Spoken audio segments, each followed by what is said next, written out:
तव द्रवं जगत गुरौ तुभ्यमेव समर्पये।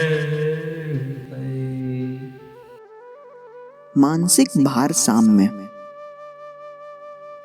प्रभु कहते हैं, वास्तव में मनुष्य सुख भी नहीं चाहता है। मनुष्य चाहता है मानसिक शांति, मानसिक स्वस्थि। प्रात्यहिक जीवन में कितने सैकड़ों लोगों के संपर्क में मनुष्य आता है। बीच में किसी किसी के साथ संघर्ष भी हो जाता है। तब वह मानसिक शांति और स्वस्थि कैसे पाएगा? जो दूसरों के साथ अविचार करते हैं, उन्हें दूसरों से अविचार सहना भी पड़ता है। जो अविचार करते हैं, वे संग्राम काल में मानसिक भारसाम्य खो बैठते हैं। जो दूसरों के प्रति अविचार नहीं करते हैं, वे अन्याय के विरुद्ध संग्राम में मानसिक संतुलन रखकर सक्षम होते हैं।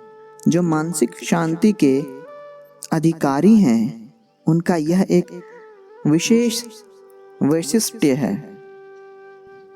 ईर्ष्या और घृणा मनुष्य की रात्रि की नींद को हराम कर देते हैं। जिसको तुम घृणा कहते हो, उस पर यदि विपत्ति भी आ जाए, तब भी उसके लिए तुम साधारणतः कोई व्यथा अनुभव नहीं करते हो। किंतु व्यथा अनुभव करना उचित है।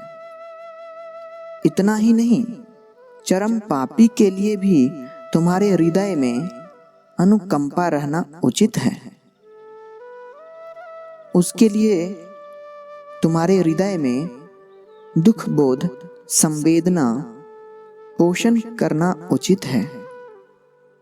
एक हिंदी की कविता में है, एक बार एक मनुष्य से जिज्ञासा की गई, तुम्हारे मुखमंडल पर विषन्नता का छाप क्यों है?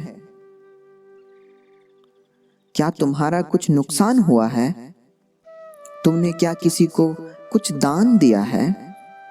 उस आदमी ने जवाब में कहा, नहीं, मेरा कुछ भुलाया नहीं है और किसी को कुछ दान भी नहीं दिया है।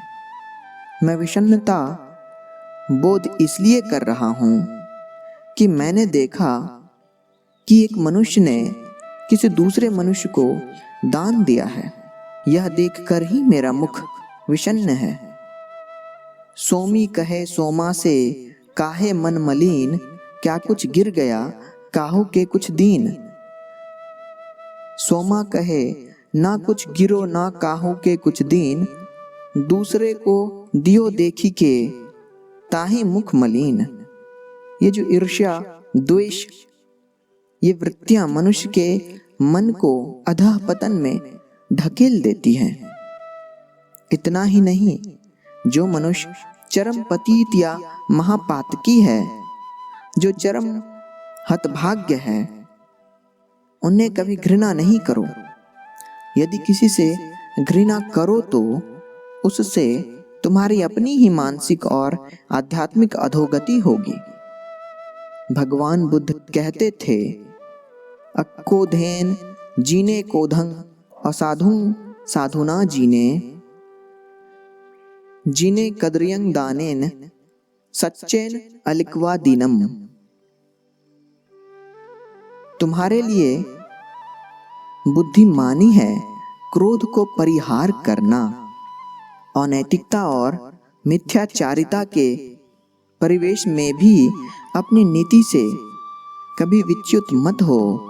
यदि तुमको इस विषय में निपुणता हो, तो तुम प्रतिपक्षी के साथ संग्राम में जय युक्त होगे। भगवान श्री कृष्ण ने गीता में कहा है, दुख में उद्विग्न और सुख में उल्लसी मत हो। सर्वावस्था में मानसिक संतुलन बनाए रखो। तुम लोग देखते हो, आनंद मार्ग का नाम यश बढ़ रहा है। इस अवस्था में हम लोगों को क्या करना चाहिए? हम लोगों को मानसिक भारसाम्य बनाए रखना चाहिए। निंदा, स्तुति, सुख दुख की उपेक्षा कर आगे बढ़े चलेंगे। एक धनशाली वैश्य ने भगवान बुद्ध को गाली दी। बुद्ध उससे अविचलित रहे। बुद्ध ने उस गाली को ग्रहण न कर उस निंदा कटुक्ति को उसी धनी वैश्य के पास छोड़ दिया। जब मैं जेल में था, कुछ लोगों ने मेरे विरुद्ध में भी निंदा अपवाद किया था। आज वही निंदक मेरी प्रशंसा करते हैं, किंतु मैं उनकी निंदा स्तुति से संपूर्ण रूप से उदासीन था और आज उनकी प्रशंसा का भी अभिलाषी नहीं हूँ। पटना, 27 अगस्त 1978। परमपिता बाबा की जय। परमपिता बाबा की जय। परमपिता बाबा की जय।